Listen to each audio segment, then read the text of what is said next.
Hey everyone, this is NorvellCentral coming back at you with another YouTube video. And at this time of the recording, I have 1,220 subscribers. So just keep doing what you're doing. Subscribe, comment, like on the video, everything like that. But I just want to thank everyone for all the love and the support. It really does mean a lot to me.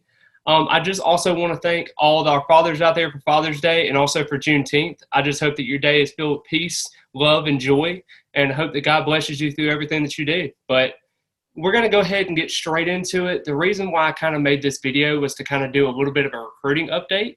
And the only official visitor that came in this past weekend was four-star linebacker Blake Nichelson. He's actually from the California area.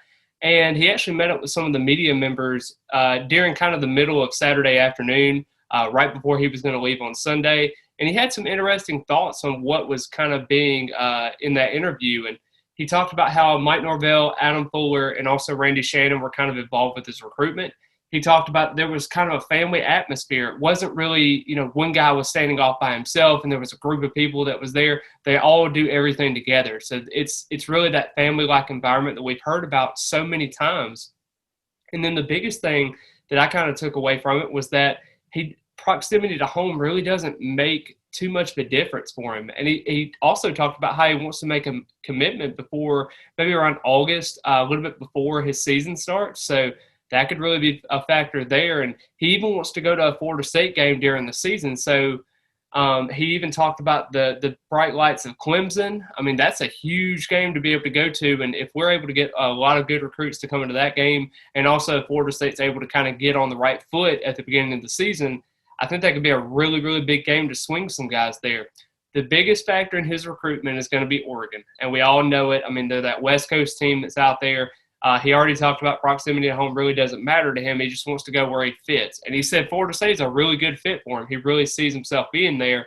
But will that happen? And that's just going to be something Florida State's going to really have to monitor. Their linebacker board is not really the greatest right now. There's a couple of top targets that have trended elsewhere or even committed elsewhere. So you really have to figure out what you want at that position. Now, with Florida State running a 4-2-5, they don't really recruit as many linebackers because they kind of prioritize defensive linemen in secondary. I do prefer them to get two linebackers this recruiting cycle. Now, that doesn't basically explain some of their shortcomings that they've had because, like I said, they've went 3-6 and then 5-7 with this staff so far. So really recruits want to see kind of a good product on the field.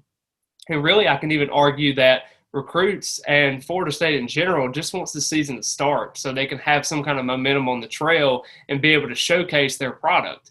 And, I mean, if they go out there and let's just say go 7-5, I mean, that's a big step. I mean, that's a 2-game increment from last season. It's a better product on the field. You're hopefully going to be able to beat a rival like Florida, maybe even a Miami or a Clemson. I mean, Clemson would be, massive. So you're really hoping for some good luck there. But that was a really encouraging interview by Nichelson. I just wanted to share and some of the tidbits from that. But I really thought that Florida State has a solid chance with him, but he does have Oregon this weekend to watch out for.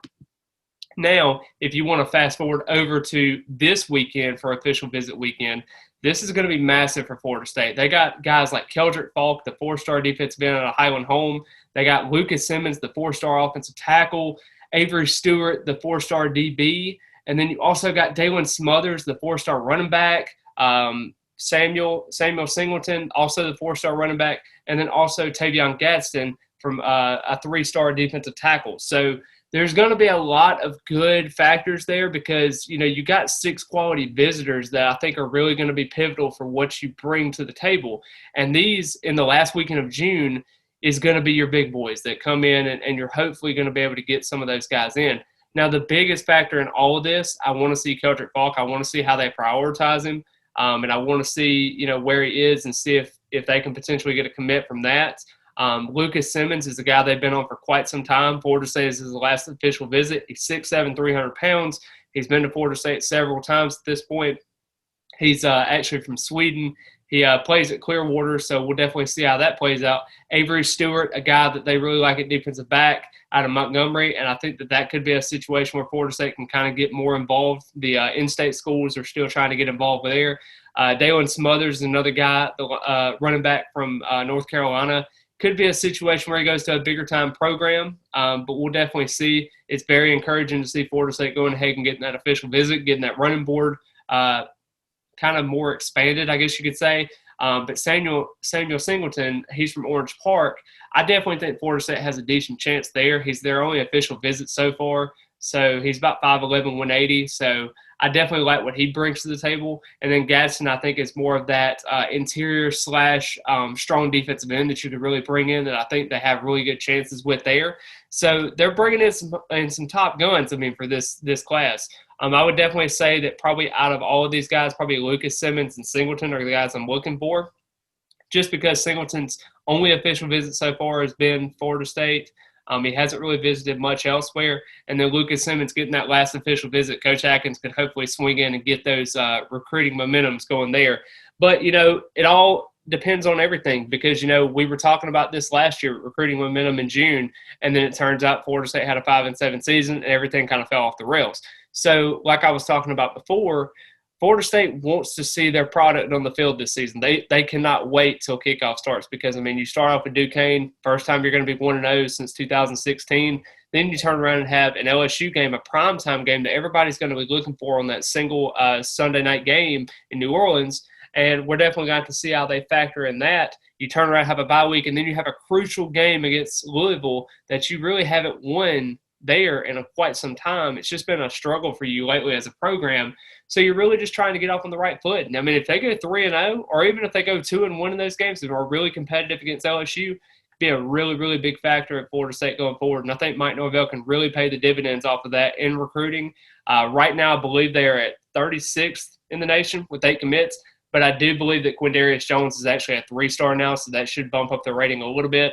Jaden Jones is also a 3-star on Rivals, the JUCO prospect defensive end, and he hasn't been rated by 247 Sports yet. So that rating will kind of fluctuate a little bit. We've only got 8 commits so far, so once we get about to the 15 commit range, I think we should be in that range again. But I definitely think as of right now, I think Florida State's probably got the potential to be a 12 to about 18 ranked recruiting class.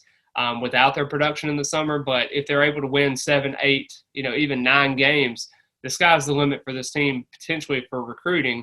But just overall, they just have to keep, getting these top prospects on campus, being able to recruit and build those relationships with those coaches and those prospects, and just being able to do the best they can because they can only do so much until the season begins. So I'm definitely excited to see how this last weekend of summer and last weekend of June actually goes through because they still will have visits throughout July and everything. But I'm super excited to see what they do with that. And I hope everyone has a great rest of the day. And I hope everyone really, really enjoyed the video because I really tried to bring as many thoughts and analysis and insight as I could to everything that I do for this YouTube channel.